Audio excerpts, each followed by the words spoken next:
Bonjour et très bonne année 2023. Bienvenue dans Signes d'actu, le retour sur l'actualité de la semaine en Nouvelle-Aquitaine en langue des signes.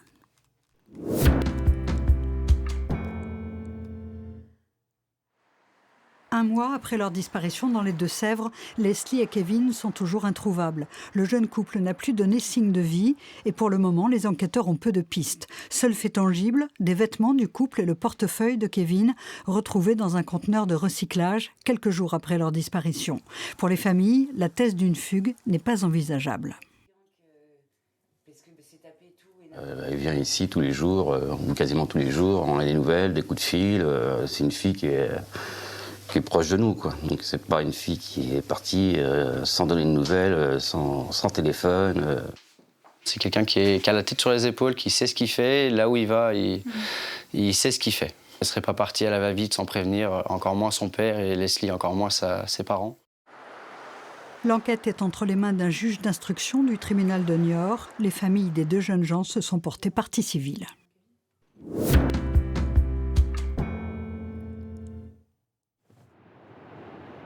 C'est un problème de plus en plus aigu dans le secteur de l'hôtellerie et de la restauration, le manque de personnel. Dans le département des Pyrénées-Atlantiques, qui accueille chaque année 5 millions de touristes, les patrons ont de plus en plus de mal à trouver des employés. Les horaires à rallonge et des salaires peu attractifs y sont pour beaucoup, surtout depuis la crise sanitaire. 200 000 travailleurs saisonniers ont rendu leur tablier après les confinements. Ces salariés aussi ont pris conscience de ce que pouvait être une vie familiale, de ce que pouvait être un emploi dans un autre secteur, parce que beaucoup sont allés travailler dans le BTP, dans l'industrie notamment, avec des contrats de travail à 35 heures, un week-end le vendredi à midi ou à 15 heures. Un cuisinier qui est payé entre 1 800 et 2 000 euros, moi je comprends qu'il n'ait pas envie de travailler. C'est ça le truc. Pour venir tôt le matin, rentrer, avoir une coupure, revenir le soir, finir à minuit, 6 jours sur 7 ou 5 jours sur 7. Ce qui rebute aussi les éventuels candidats à l'embauche, ce sont les prix des logements pendant la saison, inabordables pour beaucoup.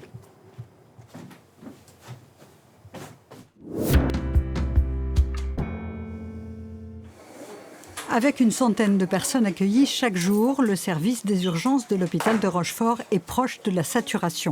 Les épidémies de grippe, de Covid et de bronchiolite ne sont pas terminées et les patients attendent parfois plusieurs heures avant de voir un soignant. Un peu trop. Il faut une prise de sang. Et voilà. Il y a tellement de monde, on est obligé d'attendre, quoi. On ne peut pas faire autrement. J'étais dans un box. C'était un box à 2 personnes et puis la deuxième personne qui est arrivée était grippée. Donc on m'a mis dans le couloir pour pas attraper la grippe évidemment. C'est un turnover en fait. Les gens attendent des heures et des heures aux urgences parce qu'il n'y a pas de place dans les services de soins. Donc voilà, ils attendent. Vous êtes la première désolée par tout ça, on le sent. On est désolé et on est impuissant surtout. En cause, le manque de place ensuite dans les services d'hospitalisation parce que certains patients ont besoin de soins constants. Quand on a une bonne grippe, une bonne pneumonie, qu'on est très très fatigué, c'est 24 heures sur 24 qu'il faut une présence soignante. Et cette présence soignante 24/24, c'est qu'à l'hôpital qu'on peut l'avoir, quoi. Donc voilà, c'est les épidémies hivernales. On a l'impression que le niveau monte d'année en année. On a quelques lits, on en a 12 exactement sur Rochefort qui sont fermés, 12 par manque de personnel paramédical. Comment on l'explique? Comme sur l'ensemble de territoire, par une attractivité qu'il faut retrouver à l'hôpital. Il faut retrouver une attractivité pour nos personnels. 40 000 personnes passent chaque année par les urgences à Rochefort, mais l'hôpital n'a été construit que pour en accueillir la moitié seulement.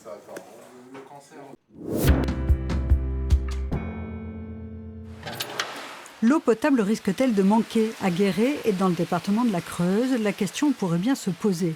La ville dispose de 50 captages que les techniciens contrôlent régulièrement. Le 29 décembre dernier, le débit était réduit de moitié par rapport au prélèvement de 2021. C'est un problème, c'est-à-dire qu'on est obligé d'aller prendre de l'appoint sur la rivière Gartempe. Et à cette période, théoriquement, tous les captages avec de l'eau de pluie doivent se recharger.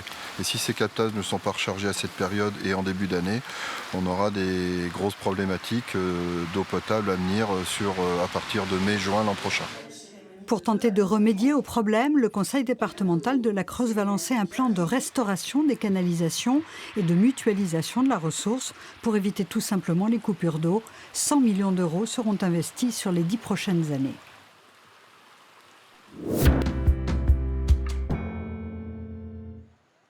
Conséquence de la douceur inhabituelle du mois de décembre, la station de ski de Gourette dans les Pyrénées-Atlantiques a été contrainte à fermer ses pistes au beau milieu des vacances de Noël. Le domaine skiable est fermé depuis le 31 décembre pour une durée indéterminée. Les dernières chutes de neige dans le massif remontent au 16 décembre.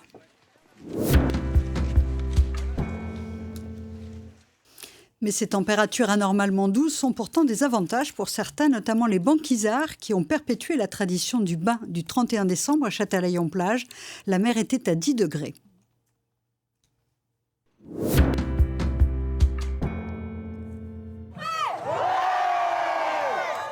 Un quart d'heure d'échauffement pour éviter l'hydrocution. Certains encore habillés, d'autres déjà en maillot, malgré un petit 13 degrés en extérieur. Depuis 12 ans qu'elle existe, la baignade des banquisards est devenue une institution. Ces jeunes femmes sont venues de très loin pour y participer. Moi, je viens du Grand Est. Je viens de l'Auvergne. On est venu exprès ici, on a fait des kilomètres pour cet événement. On s'est dit c'est unique, donc on voulait tenter. C'est parti pour une baignade à 10 degrés. Vous avez réussi à y aller entièrement ? Non, jusque là, ça va. Et là, vous arrêtez ? Je vais y retourner, oui, je vais y retourner. Allez-y, on vous fait. Allez, merci. Non, on fait l'aller-retour, c'est trop froid au niveau des jambes, ça saisit, on a les jambes bleues, c'est... Voilà. On rentre, on sort, on rentre, on sort. J'ai trop froid. Vous n'êtes même pas resté 2 minutes dans l'eau. C'est sympa, c'est l'émulation, c'est le côté challenge, voilà, c'est cool.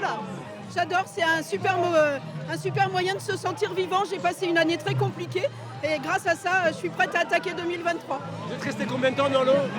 Je sais pas, 1 minute peut-être, voilà. C'est une minute importante. C'est une minute très importante, oui. Un bon coup de fouet pour terminer l'année et fêter l'arrivée d'une autre. Santé ! Avec quelques heures d'avance. À la tienne. Et pour finir, le portrait d'un photographe à Limoges, Clément Descubes, qui préfère l'argentique, n'en déplaise au numérique.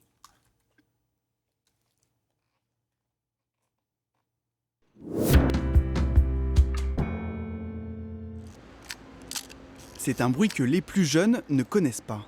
J'ai appris avec des gens plutôt de l'ancienne. Alors, c'est des gens qui m'ont appris à travailler avec le regard, avec l'émotion, la sensation. Et tout comme le musicien, l'appareil photo est une extension en fait. Clément Descubes est photographe. Son truc, c'est l'argentique. Une passion de la pellicule, du noir et blanc, pour capturer l'instant. Là, j'ai vu le théâtre des ombres qui se jouait. Les gens qui se déplaçaient très rapidement. Alors la lumière, elle a commencé à baisser au moment où j'ai déclenché, donc je pense que c'était l'ultime instant. En décembre, le Limougeot affiche son travail dans cette petite épicerie près des Halles. Depuis 1 an, il s'est lancé à plein temps, un pari réussi. Son exposition Color Stories lui permet de travailler la couleur cette fois, et en musique, une rencontre artistique évidente. Je savais très bien que lui, à la base, c'était un photographe argentique.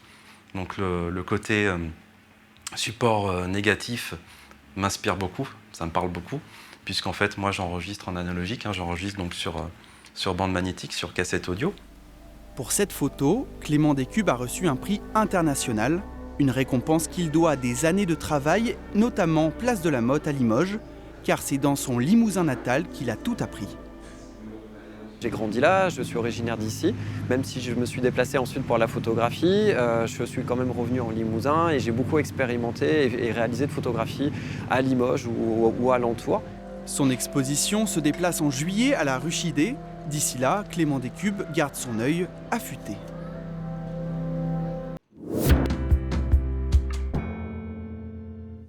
Signe d'actu est terminé. Merci de votre attention et à très bientôt.